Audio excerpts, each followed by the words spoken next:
শেষ মৌসুমে আমের রাজধানী খ্যাত চাঁপাইনবাবগঞ্জের কানসাট আম বাজার নিয়ে বিপাকে চাষিরা। আড়তদাররা মনপ্রতি 10 থেকে 15 কেজি আম অতিরিক্ত নেয়ার পাশাপাশি বাজারে আমের দাম কম থাকায় লোকসানে তারা। তবে কৃষি বিভাগ বলছে, মৌসুমের শেষ পর্যায়েও যেসব আম চাষি গুণগত মান ধরে রাখতে পেরেছেন তারা সন্তোষজনক দাম পাচ্ছেন। এশিয়ার বৃহত্তম আমের বাজার চাঁপাইনবাবগঞ্জের কানসাট আমের বাজার মৌসুমের শেষ ভাগে আশ্বিনা, বাবিচার, গৌরমতি, বেনানা ও কাটিমন সহ বিভিন্ন 12 মাসি জাতের আমের কেনাবেচা চলছে বেশ জমজমাট। প্রতিদিন হাজার হাজার মন আমের কেনাবেচা হচ্ছে এই বাজারে। শেষ সময়েও বাজারে ক্রেতার উপস্থিতি থাকলেও কাঙ্ক্ষিত দাম না পাওয়ার অভিযোগ রয়েছে বিক্রেতাদের।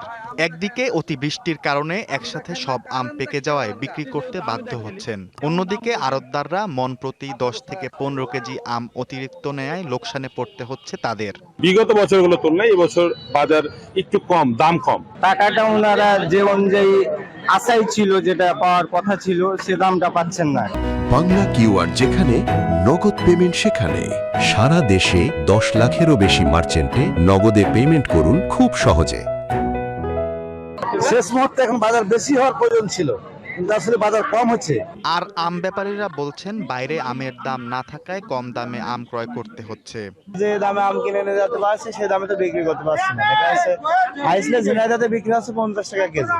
বেচা কিনা চলছে, তো আশা কম, আর একটু বেশি হলে ভালো হতো। অভিযোগ রয়েছে কানসাট বাজারে নির্ধারিত ওজনের চেয়ে অতিরিক্ত আম নেয়ার অন্যায় প্রথারও, যার কারণে ন্যায্য পাওনা থেকে বঞ্চিত হচ্ছেন তারা।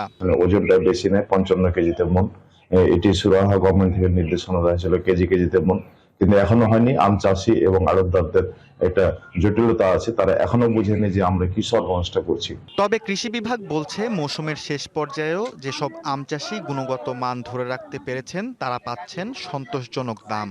ভালো আম যদি ওখানে যায়, আশ্বিনা আম তুলনামূলক একটু ডাউন যাচ্ছে। আমের যেহেতু প্রাচুর্যতা বেশি, বিশেষ করে কাটিমন আম এখনো গ্রেড ভালো হচ্ছে, দামও ভালো পাচ্ছে। চাঁপাইনবাবগঞ্জে চলতি মৌসুমে 37,487 হেক্টর জমিতে আমের লক্ষ্যমাত্রা ধরা হয়েছে 4,60,000 metric ton. DBC news desk.